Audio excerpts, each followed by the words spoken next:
Hi, welcome. I hope you can hear me because I'm not wearing anything, but let's talk about location. Right now, I'm at the town center of Virginia Beach. So there's some great names here. There's some Bravo, Nando's, there's Ruth Crisps, there's Madla Hoffler building there. There's some great location areas. I'm right near the Cheesecake Factory, and the store is near Cycle Bunny. And this is the store. Let's go have a look at it.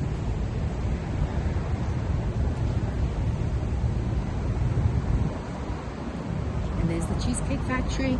They're building more residential apartments there. So it's a great location. We have the Lego store right there. So this is Virginia Beach in Virginia. And it's a wonderful transit area. And it's a wonderful location. So let's quickly talk about location. How do you know to pick the best location? Well, once you've done your business plan, you're going to work out who your customer is.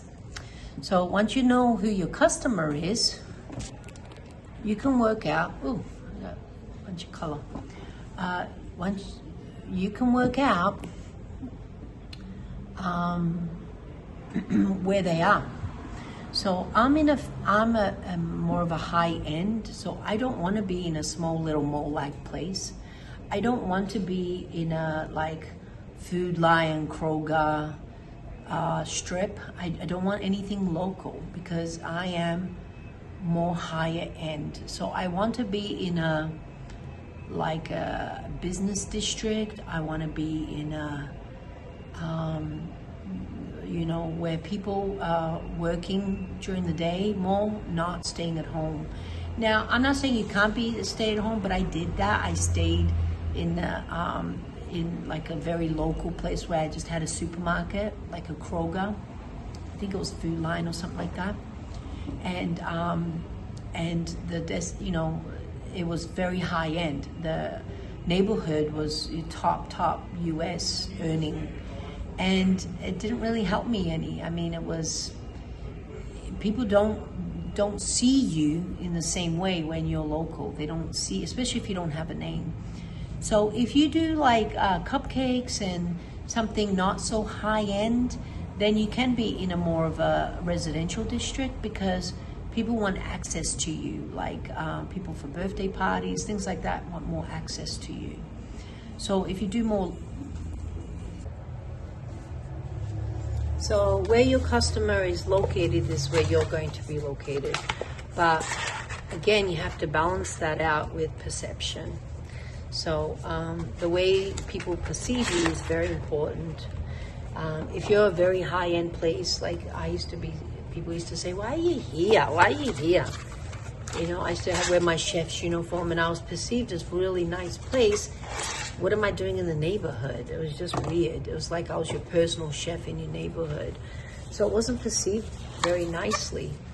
And it took a while for people to say, oh, this is really nice. But then again, when you're in the local neighborhood, people have this mentality of that's where McDonald's is, that's where the fast food stuff is, that's where Starbucks is, that's where, cheaper areas are. Although I don't think Starbucks is cheap at all. So yeah, it's cheaper area foods. When you go into more of a business district or more of a central location or a mall or a city,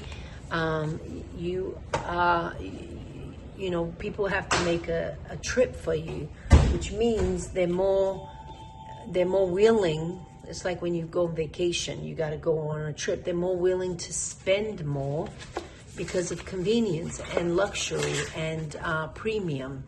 So if they're right next door to you, they're like, I'll just go to Walmart or I'll just go to Kroger and get, a cupcake. No big deal. It's good enough. So you really, you got to get away from thinking that you compete with these people because if you're in the neighborhood, you can't be priced so high. If you're a wedding cake place, again, you can go near the neighborhoods, but maybe in a more central city location within the neighborhoods. Don't go into like where Food Lion is and think that you're going to get, charge $2,000 for a cake. Even though your cake may be worth $5,000, people are like, ah. But if you go into the city, your product is more suitable for that market. And it's just on perception alone. So you can manipulate perception by the way you are set up, by the store that you've, the build out, how it looks and presented, how it's decorated, your price on products, your inventory, the premiumness of it, the made from scratch. Something that's more couture is worth more than mass produced. So you cannot compete. People are like, well, I can buy a guy came in, I can buy croissant from 7-Eleven. Dude, you're not buying a croissant from 7-Eleven. You're buying something that looks like it, but it ain't a croissant. So I don't know. So you just have to, your people will come. Your people will find you and they'll come, but you have to help them. You have to design the perception. This is who you are, and you let off frequency based on, your price, the way it looks, the way it's sold, packaging.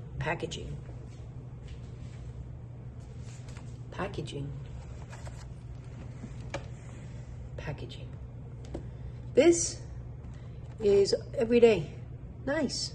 It's paper. It's nice. Paper is natural. It's breathable. My stuff can breathe. It's nice. Custom is nice. Oh, what a lovely box. I got a beautiful gift. Oh, heavens to Betsy's. It's beautiful. It's beautiful. This costs you more.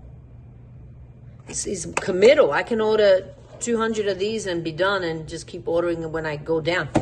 This one, I have to be prepared. I have to order thousands of them. And I have to come up with a lot of money. But it's custom to get to even half of the price of this.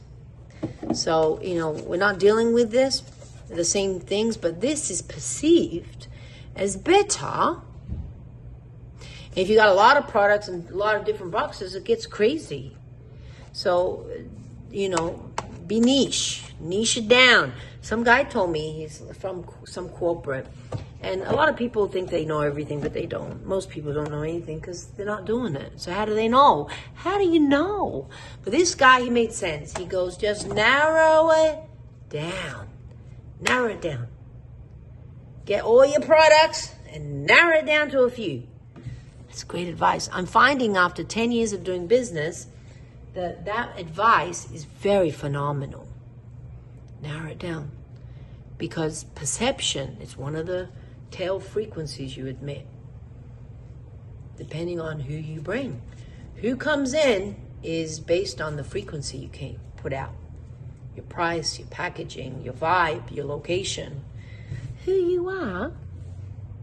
Okay? Hope that helps.